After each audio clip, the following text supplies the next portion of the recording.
حکومت وقت نے اعلان کیا کہ ہم کپاس کی قیمت 8500 روپے دیں گے. کیا ملی کاشتکار کو وہ؟ کیا اگلے سال یہ کاشتکار کپاس کاشت کرے گا؟ دیکھیں ایک مافیا چھایا ہوا ہے ہمارے اوپر. اس ریاست کے اوپر مافیا کا کنٹرول ہے. ریاست کمزور ہے, مافیا زیادہ مضبوط ہے اس وقت, جس کا استحصال کاشتکار کا ہوتا ہے اور عام آدمی کا ہوتا ہے, اینڈ کنزیومر کا ہوتا ہے. ہم نے اس سے پچھلے سال گندم بیچی 2200 روپے میں, عام آدمی کو وہ 5200 تک ملی. پچھلے سال ہم نے 3900 میں بیچی, عام آدمی کو وہی گندم 5000 تک ملی. کیوں؟ عام آدمی کا کیا قصور ہے؟ وہ بھی پاکستانی شہری ہے, وہ بھی محب وطن ہے. تو اس لیے ہم نے پھر ایک فیصلہ کیا, ہم آرمی چیف سے ہم نے رابطہ کیا کہ خدا کے لیے اس پہ انٹروین کریں. یہ وہاں پہ فیصلے نہیں ہو رہے, جس کے نتیجے میں ایک SIFC بنائی گئی, اسپیشل انویسٹمنٹ فیسیلیٹیشن کونسل, تاکہ وہاں پہ جا کے بروقت فیصلے ہو سکے. جس طرح ہماری ہر آبادی بڑھ رہی ہے, غیر آباد رقبوں کو آباد کیا جائے, اس پہ لمس بنی, land information and management system, تاکہ غیر آباد رقبے کاشتکاروں کو دیے جائے. وہاں پہ کارپوریٹ سیکٹر بھی آ رہا ہے, اور میں یہ کہوں گا وہاں چھوٹے کاشتکاروں کو بھی رقبے دیے جائیں. وہ بھی وہاں جا کے, جن کے پاس 2 ایکڑ 3 ایکڑ 4 ایکڑ یا 5 ایکڑ زمین رہ گئی ہے, تو وہ ان کے لیے فیزیبل نہیں ہے, ان کاشتکاروں کو بھی وہاں پہ رقبے دیے جائے تاکہ وہ بھی وہاں جا کے کاشت کریں, وہ بھی پاکستان کی خدمت کریں. وہ بھی آ کے پاکستان کی سب سے زیادہ خدمت وہی کر سکتے ہیں, کیونکہ کاشتکار تو محب وطن ہے. وہ اپنی زمین کا ٹکڑا اٹھا کے کسی دوسرے ملک میں منتقل نہیں کر سکتا. اس کا جینا پاکستان میں, مرنا پاکستان میں, اس کی تعلیمی در, جائیدادی در, اولاد, صحت, اس کی سیر و سیاحت, وہ اس کا ایمان تک پاکستان میں ہے. اس لیے ہم کاشتکار اپنے ملک کے لیے ہر وقت سوچتے ہیں, ہم اپنے ملک کی بہتری سوچتے ہیں. ہمیں علم ہے کہ اس وقت فوڈ سیکورٹی ہمارا نمبر 1 ایشو ہے, بارڈر سیکورٹی نمبر 2 پہ چلی گئی ہے. لیکن اگر ہم نے فیصلے نہ کیے, اب آپ یہ دیکھیں بہت سارے لوگوں نے اعتراض کیا کہ آرمی اس میں کیوں آ رہی ہے. دنیا کے 19 ممالک میں کسان اور جوان مل کے کام کر رہا ہے, 19 ممالک میں. اور آرمی کاش میں نہیں آ رہی ہے, بھی میں آپ کو بتا دوں. آرمی آ کے جو پنجاب حکومت کے باقی رقبے ہیں اس میں ایک فیسیلیٹیشن کا کردار ادا کر رہے ہیں. وہ رقبے کاشتکاروں کو مل رہے ہیں. اگر جو کاشتکار رقبہ آباد نہیں کر سکتا, جو بڑے ٹیلے ہیں وہاں پہ کارپوریٹ سیکٹر آ کے رقبے آباد کرے گا. میں آپ کو عرض کر دوں, اگر یہ رقبے آباد نہ ہوئے, جس حساب سے ہم اپنی آبادی بڑھا رہے ہیں, ہر سال آبادی میں ایک نیا ملک ایڈ کر رہے ہیں, لائک نیوزی لینڈ یا سنگاپور جتنی آبادی ہم ایڈ کر رہے ہیں. اگر ہم نے ایسا کام نہ کیا, اپنے غیر آباد رقبوں کو آباد نہ کیا, تو یقین کر لیں آج پچھلے سال اگر 24 خواتین شہید کروائی تھی, تو اگلے سالوں میں کیا ہوگا. اور میں اس سال اگر کاشتکار کو بروقت یوریا DAP نہ ملی صحیح ریٹ کے اوپر, تب بھی قحط سالی کا خدشہ ہے مجھے. دیکھیں ہر چیز ڈیمانڈ اینڈ سپلائی پہ ہوتی ہے. کہ میں آپ کو اگلے دن کا ایک واقعہ سناتا ہوں جی. کیا بیوروکریسی یہ کام کرتی کبھی؟ مجھے شام کو اطلاع ملی کہ رات کو یوریا پلانٹ بند ہو رہے ہیں. 7:30 بجے کا ٹائم تھا اسے 5 دن پہلے کہ یوریا پلانٹ بند ہو رہے ہیں. میں اوپنلی بات کر رہا ہوں, میں نے اسی وقت DG LIMS میجر جنرل شاہد نذیر کو لیٹر لکھا, واٹس ایپ کیا. میں نے کہا جناب آپ کے پاس تو پہلے زیرو سٹاک ہے, اگر یہ بند ہو گئے تو کیا ہوگا؟ تو سر کیا ہوا؟ اگر یہ بیوروکریسی کو جاتا تو مجھے 1 ماہ لگتے. رات کو 11 بجے چیف منسٹر پنجاب, تمام فیڈرل سیکرٹری, تمام فیڈرل منسٹر وہ ٹیلی فون لائن پہ تھے اور تمام پلانٹ والوں کو کہہ رہے تھے خدا کے لیے بند نہ کرنا, خدا کے لیے بند نہ کرنا. اصل وجہ کیا ہے؟ اس ملک میں بروقت فیصلے نہیں ہوتے. دیکھتا ہی کوئی نہیں ڈیمانڈ کیا ہے, سپلائی کیا ہے. کیونکہ بہت سارے لوگوں کو فائدہ ہوتا ہے. جب کوئی چیز بلیک ہو رہی ہوتی ہے تو اس میں بہت سارے لوگ اس کے حصے دار بن جاتے ہیں, ان کی بھی کمائی کا ایک سلسلہ شروع ہوتا ہے. ہر چیز کا ریٹ بنتا ہے سپلائی اینڈ ڈیمانڈ پہ. آپ یقین کر لیں کاشتکاروں کے لیے اس ملک میں ہمیں پاکستانی اور انسان تسلیم نہیں کیا جاتا. ہمیں وہ حقوق نہیں ملتے جن کے ہم حقدار ہیں. ہم جتنی اس ملک کی خدمت کر رہے ہیں ایسی کوئی اور مثال بھی نہیں ہے۔ جب 9/11 ہوا پابندیاں لگی، اسی کسان کی وجہ سے، زراعت کی وجہ سے یہ ملک چلتا رہا۔ آپ نے ایک بھی دھماکہ کیا، پابندیاں لگی، اسی زراعت اور اسی کسان کی وجہ سے ملک چلتا رہا۔ اگر ہماری پاک آرمی نے 17 سال دہشت گردی خلاف جنگ لڑی، تب بھی اسی کسان نے اس ملک کو چلایا۔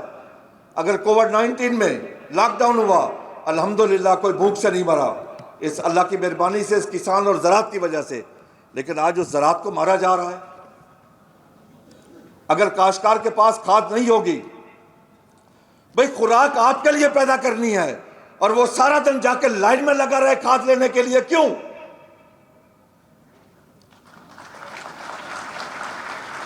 ایک طرف ہمیں کہا جاتا ہے گندم پیدا کرو، اور دوسری طرف ہمیں وہ مواقع تو فراہم کرو، ہمیں کاسٹ آف پروڈکشن میں، پیداواری لاگت میں لیول پلینگ فیلڈ تو دو۔ انڈین کاشتکار کو یہی یوریا ملتی ہے، انڈین روپیز میں 270 روپے میں، پاکستانی میں 800 کی ملتی ہے، ہمیں 4045 کی مل رہی ہے۔ انڈین کاشتکار کو D A P Indian rupees میں 1200 کی ملتی ہے، پاکستانی روپیز میں کتنے کی ہوگی وہ؟ 4000 کی۔ ہمیں مل رہی ہے 14000 روپے کی۔ کیا کاشتکاروں ہم بجلی کا بل ادا کر سکتے ہیں؟ کیا اس وقت جو زرعی ٹیوبل کا ریٹ ہے، کیا وہ ہم ادا کر سکتے ہیں؟ میں خدا کی قسم کھا کے کہتا ہوں، میں کو 11 دفعہ اسلام آباد کیا ہوں، بیوروکریسی کے کان پہ جوں نہیں رہیں گی جب میں نے کہا کہ ہماری کاسٹ آف پروڈکشن بڑھتی جا رہی ہے، خدا کے لیے کوئی رحم کرو۔ اس زراعت کے کاروبار کو منافع بخش اور باعزت کاروبار کیسے بنایا جا سکتا ہے؟ اس وقت ہمارا کاروبار نہ منافع بخش ہے، نہ باعزت ہے، ہمیں ہر سطح پہ ذلیل و خوار کیا جاتا ہے۔ کیا ہم ایک بوری یوریا کے لیے اے سی کے پاس جائیں؟ ہم ایگریکلچر ڈپارٹمنٹ کے پاس جائیں؟ کیوں؟ کیا ہمارا کام یہی رہ گیا کہ ہم صبح اٹھے، اپنا شناختی کارڈ اٹھائیں، فرد ملکیت لے کے ہم یوریا کھاد لینے جا رہے ہیں؟ لعنت ہے ایسے سسٹم کے اوپر۔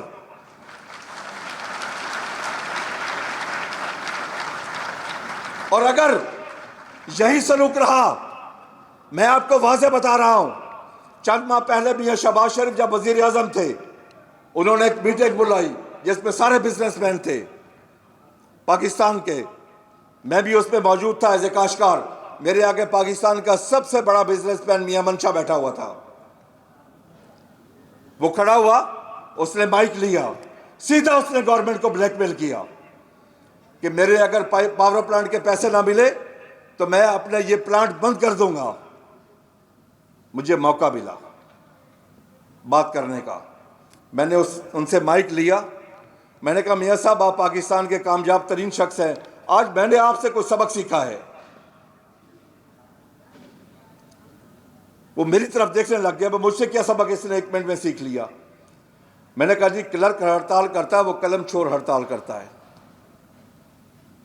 تاجر ہڑتال کرتا ہے وہ شٹر ڈاؤن ہڑتال کرتا ہے، آپ انڈسٹری والے کہہ رہے ہیں ہم انڈسٹری بند کر دیں گے، ہم کاشتکار ہی پاگل ہیں جو روڈ بلاک کر دیتے ہیں، احتجاج کرتے ہیں، اپنا کام نہیں چھوڑتے۔ میں نے کہا اب ہمیں بھی احتجاج آپ کی طرح کرنا پڑے گا کہ ہم اپنی کاشت چھوڑ دیں گے۔ میں آج اس پلیٹ فارم پہ آرمی چیف جنرل سید آصف منیر سے گزارش کرتا ہوں، خدا کے لیے زراعت کو ترجیحات میں لے کے، جس طرح آپ اس پہ کام کر رہے ہیں، ہم آپ کو خراج تحسین پیش کرتے ہیں، ہم آپ کے ساتھ ہیں۔ آپ یہ رقبے آباد کروائیں، آپ یہ رقبے ہمارے چھوٹے کاشتکاروں کو دیں تاکہ ان کا ایک تجربہ ہے، اس تجربے سے فائدہ اٹھائیں، کارپوریٹ سیکٹر کو بھی دیں۔ اتنے زیادہ رقبے اگر ہم سب مل جائیں تب بھی یہ رقبے آباد کرنے میں ہمیں 20 سال لگیں گے، اتنا زیادہ رقبہ اللہ نے ہمیں دیا ہے۔ میں ان سے گزارش کرتا ہوں کہ ہمارے لیے، کاشتکاروں کے لیے، خدا کے لیے آسانیاں پیدا کریں۔ اب آپ کے سامنے ایک ادارہ تھا پاسکو، جب تک اس میں ایک عسکری قیادت رہی پاسکو کامیاب رہا، 1995 سے لے کے 2013 تک۔ جب 2013 کے بعد وہاں پہ بیوروکریسی آئی، وہ ادارہ ہی تباہ ہو گیا۔ وہاں پہ پچھلے سال میں نے اس کی گندم کا آٹا کھانے والا نہیں تھا۔ ہمیں اب سوچنا پڑے گا میرے بھائی، ہم نے ملک کو کس سمت میں لے کے جانا ہے۔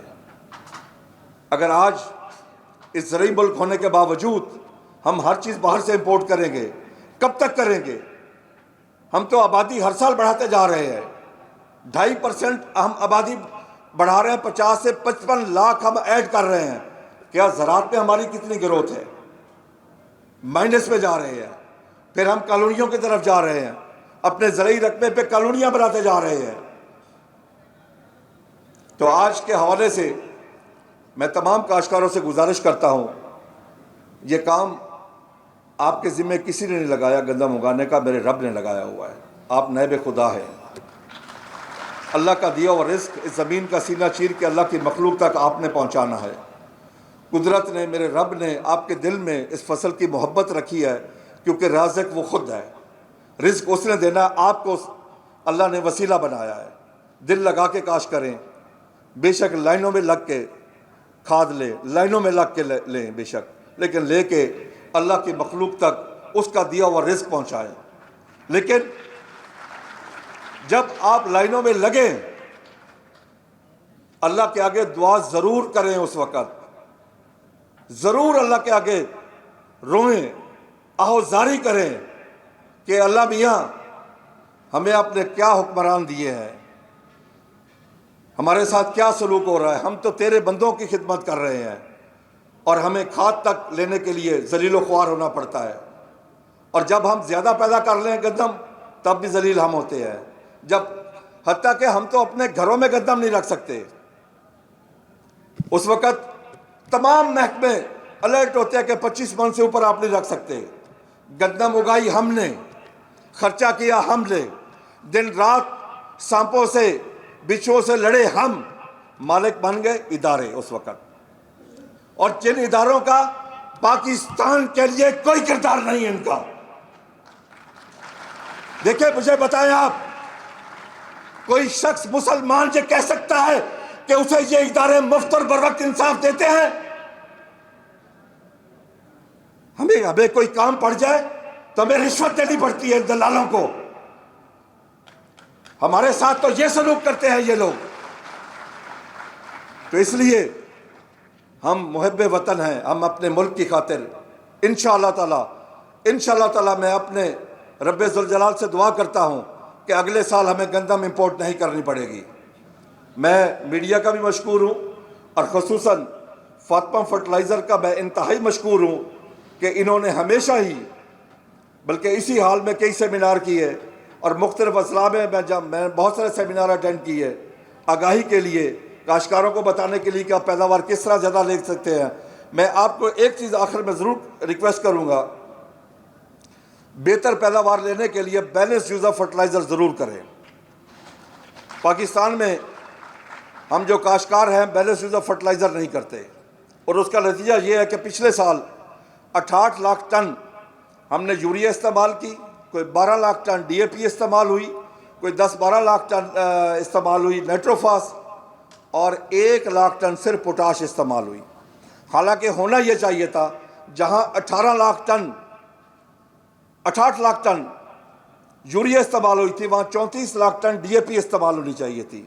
اسی طریقے سے نیٹروفاس استعمال ہونی چاہیے تھی۔ جہاں 1 لاکھ ٹن ہم نے پوٹاش استعمال کی تھی، اس کو بھی 34 لاکھ ٹن استعمال ہونا چاہیے تھا، تب ہماری پیداوار بڑھتی۔ پیداوار بڑھانے کے لیے balance use of fertiliser number 1، number 2 timing, جتنی جلدی کاشت کریں گے اتنی زیادہ آپ کو پیداوار ملے گی۔ بہت شکریہ، میں آپ کا ممنون ہوں، تھینک یو ویری مچ۔ السلام۔